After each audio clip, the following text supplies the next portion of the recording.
1 Samuel, capítulos 19 e 20.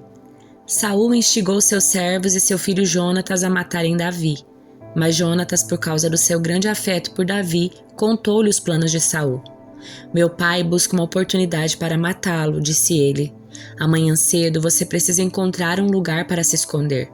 Pedirei a meu pai que saia comigo até o campo e falarei com ele a seu respeito. Então lhe contarei tudo o que consegui descobrir. Na manhã seguinte, Jonatas falou com seu pai sobre Davi e disse muitas coisas boas a respeito dele. O rei não deve pecar contra seu servo Davi, disse Jonatas. Ele nunca fez nada para prejudicá-lo, sempre o ajudou como pôde. O Senhor se esqueceu da ocasião em que ele arriscou a vida para matar o guerreiro filisteu e assim o Senhor deu grande vitória a Israel? Certamente o Senhor se alegrou naquela ocasião. Então por que pecar matando um homem inocente como Davi? Não há motivo algum para isso. Saul atendeu Jonatas e jurou: tão certo como o Senhor vive, Davi não será morto. Depois Jonatas chamou Davi e contou-lhe o que havia acontecido. Em seguida levou Davi até Saul e Davi voltou a servi-lo como antes. Houve guerra novamente e Davi conduziu as tropas contra os filisteus. Ele os atacou e os derrotou com tamanha fúria que eles bateram em retirada. Um dia, porém, quando Saul estava sentado em casa com uma lança na mão, outra vez o espírito maligno enviado pelo Senhor se apoderou dele. Enquanto Davi tocava sua harpa, Saul atirou a lança em sua direção, mas Davi se desviou e a lança encravou na parede. Naquela mesma noite, Davi fugiu e conseguiu escapar. Saul enviou soldados para vigiar a casa de Davi e matá-lo quando ele saísse na manhã seguinte. Mical, porém, esposa de Davi, o alertou: se você não fugir essa noite, pela manhã estará morto. Então ela o ajudou a descer por uma janela e ele correu e escapou. Em seguida, Mical pegou um ídolo do lar, colocou-o na cama, cobriu-o com um cobertor e pôs uma almofada de pelos de cabra na cabeceira. Quando os oficiais de Saul vieram prender Davi, Mical lhes disse que ele estava doente e não podia sair da cama. Saul, porém, enviou os oficiais de volta para prenderem Davi. Tragam-no aqui com cama e tudo para que eu o mate, ordenou. Mas quando chegaram para levar Davi, descobriram que na cama havia apenas um ídolo do lar, com uma almofada de pelos de cabra na cabeceira. Saul perguntou a Mical: por que você me traiu e deixou meu inimigo escapar? Fui obrigada a deixá-lo fugir, respondeu Mical. Ele ameaçou me matar se eu não ajudasse. Assim, Davi escapou e foi a Ramá para encontrar-se com Samuel e contou-lhe tudo o que Saul havia feito. Então Davi foi morar com Samuel em Naiote. Quando Saul foi informado de que Davi estava em Naiote, em Ramá, enviou oficiais para o prenderem. Chegando lá, viram Samuel à frente de um grupo de profetas que profetizavam. Então o Espírito de Deus se apoderou dos oficiais de Saul e eles também começaram a profetizar. Quando Saul viu o que havia acontecido, enviou outros oficiais, mas eles também profetizaram. A mesma coisa aconteceu com o terceiro grupo. Por fim, o próprio Saul foi a Ramá e chegou ao grande poço no lugar chamado Seco. Onde está Samuel e Davi? Perguntou ele. Alguém informou: estão em Naiote, em Ramá. Mas no caminho para Naiote, em Ramá, o Espírito de Deus veio até mesmo sobre Saul, e ele também profetizou até chegar a Naiote. Saul rasgou suas roupas e, despido, deitou-se no chão o dia todo e a noite toda, profetizando na presença de Samuel. Por isso surgiu o ditado popular: acaso Saul também é profeta?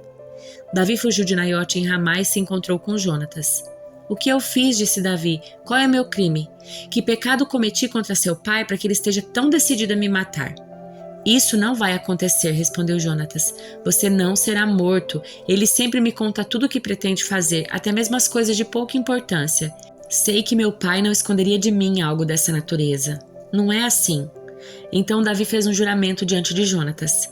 Seu pai, sabendo muito bem da nossa amizade, disse a si mesmo: não contarei a Jonatas, ele ficaria magoado. Mas tão certo como vive o Senhor e como você mesmo vive, eu estou apenas a um passo da morte. Jonatas perguntou: o que posso fazer para ajudá-lo? Davi respondeu: amanhã celebraremos a festa da lua nova. Sempre me sentei com o rei para comer nessa ocasião, mas amanhã me esconderei no campo e ficarei ali até o entardecer do terceiro dia. Se seu pai perguntar onde estou, diga a ele: Davi insistiu que eu o deixasse ir para casa em Belém participar do sacrifício que toda a família dele oferece a cada ano. Se ele disser está bem, então você saberá que não corro perigo, mas se ele se enfurecer, você saberá que ele está decidido a me fazer mal. Mostre-me sua lealdade comigo, pois assumimos um compromisso solene diante do Senhor. Se por acaso você acha que cometi alguma ofensa contra o seu pai, mate-me você mesmo aqui agora. Não é necessário me entregar a seu pai. Nunca, exclamou Jonatas. Você sabe, se eu tivesse qualquer suspeita de que meu pai planeja matá-lo, avisaria você no mesmo instante. Então Davi perguntou: Como saberei se seu pai ficou irado? Jonatas respondeu: Venha ao campo comigo. E os dois foram juntos para lá. Então Jonatas disse a Davi: Prometo diante do Senhor, o Deus de Israel, que amanhã, ou no máximo depois de amanhã a esta hora, conversarei com meu pai e avisarei você, logo em seguida, do que ele pensa a seu respeito. Se ele falar a seu respeito de modo favorável, informarei você. Mas se ele estiver irado e quiser matá-lo, que o Senhor me castigue severamente se eu não avisar você, para que possa escapar em segurança. Que o Senhor esteja com você como esteve com meu pai, e que você me trate com o amor leal do Senhor enquanto eu viver. Mas se eu morrer, trate minha família com esse amor leal, mesmo quando o Senhor eliminar da face da terra todos os seus inimigos. Então Jonatas assumiu um compromisso solene com Davi e sua descendência e disse que o Senhor destrua todos os inimigos de Davi. E Jonatas fez reafirmar seu juramento de amizade, pois Jonatas o amava como a si mesmo. Então Jonatas disse: Amanhã celebraremos a festa da lua nova. Darão por sua falta quando virem que seu lugar à mesa está vazio. Depois de amanhã, ao entardecer, vá ao lugar onde você se escondeu antes e espere ali junto à pedra de Ezel. Eu sairei e atirarei 3 flechas para o lado da pedra, como se atirasse num alvo. Então mandarei um ajudante trazer de volta as flechas. Se você me ouviu dizer a ele: As flechas estão desse lado, saberá tão certo como vive o Senhor que tudo está bem e que não há perigo algum. Mas se eu disser a ele: Vá mais para a frente, as flechas estão adiante, significará que você deve partir de imediato, pois o Senhor o manda ir embora. E que o Senhor nos ajude a preservar para sempre o forte laço de amizade que existe entre nós. Então Davi se escondeu no campo e quando começou a festa da lua nova, o rei sentou-se para comer. Ocupou seu lugar de costume encostado à parede, com Jonatas sentado diante dele e Abner ao seu lado. O lugar de Davi, porém, ficou vazio. Saul não disse nada sobre isso naquele dia, pois pensou: deve ter acontecido algo que deixou Davi cerimonialmente impuro. Mas quando o lugar de Davi também ficou vazio no dia seguinte, Saul perguntou a Jonatas: Por que o filho de Jessé não veio para a refeição nem ontem nem hoje? Jonatas respondeu: Davi me pediu com insistência para ir a Belém. Disse: Por favor, deixe-me ir, pois nossa família oferecerá um sacrifício na cidade. Meu irmão exigiu que eu estivesse presente, portanto peço que me deixe ir ver meus irmãos. Por isso ele não está aqui à mesa do rei. Saul se enfureceu com Jonatas e disse: Seu traidor, filho de uma prostituta, pensa que eu não sei que você quer que ele seja rei para sua própria vergonha e da sua mãe? Enquanto esse filho de Jessé viver, você jamais será rei. Agora vá buscá-lo para que eu o mate. Porque ele deve morrer, perguntou Jonatas a seu pai. O que ele fez? Então Saul atirou sua lança contra Jonatas, mas com a intenção de matá-lo. Assim Jonatas viu que o seu pai estava mesmo decidido a matar Davi. Enfurecido, Jonatas levantou-se da mesa e durante o segundo dia da festa recusou-se a comer, frustrado pelo modo como seu pai havia desonrado Davi publicamente. Na manhã seguinte, como combinado, Jonatas foi ao campo e levou consigo um ajudante para apanhar as flechas. Disse ao ajudante: Comece a correr para que possa encontrar as flechas quando eu as atirar. O ajudante correu e Jonatas atirou uma flecha para além dele.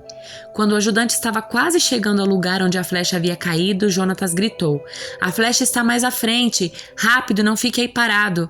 Então o ajudante apanhou a flecha e correu de volta para o seu senhor.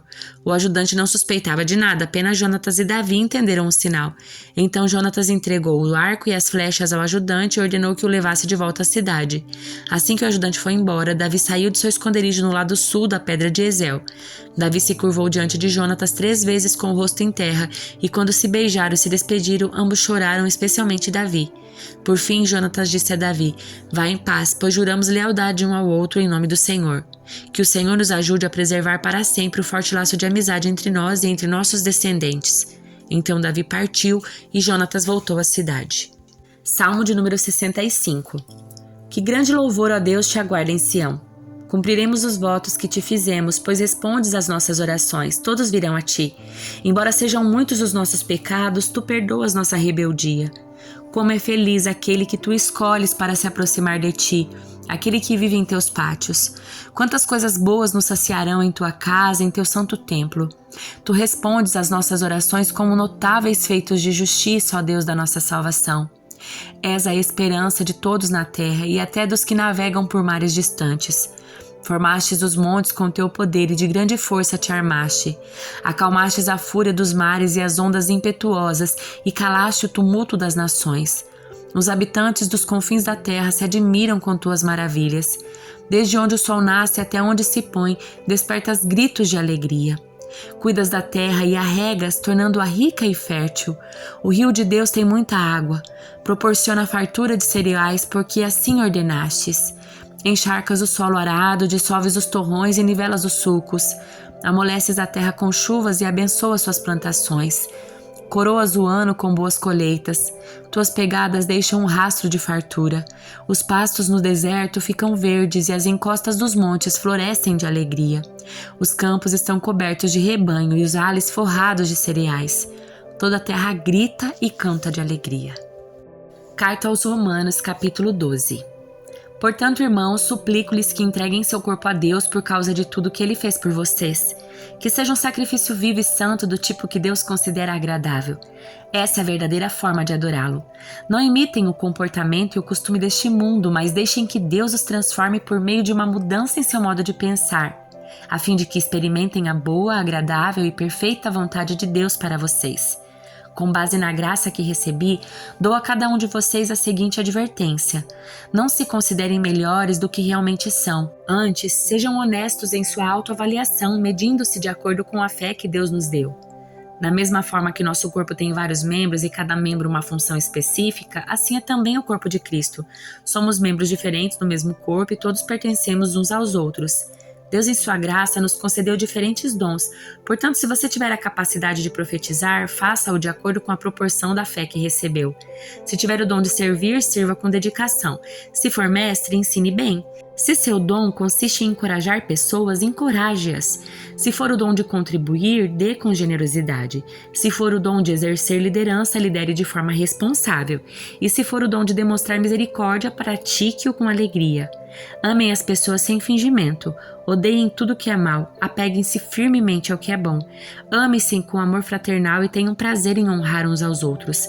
Jamais sejam preguiçosos, mas trabalhem com dedicação e sirvam ao Senhor com entusiasmo. Alegre-se em nossa esperança. Sejam pacientes nas dificuldades e não parem de orar. Quando membros do povo santo passarem por necessidade, ajudem com prontidão. Estejam sempre dispostos a praticar a hospitalidade. Abençoem aqueles que os perseguem. Não os amaldiçoem, mas orem para que Deus os abençoe. Alegrem-se com os que se alegram e chorem com os que choram. Vivam em harmonia uns com os outros. Não sejam orgulhosos, mas tenham amizade com gente de condição humilde.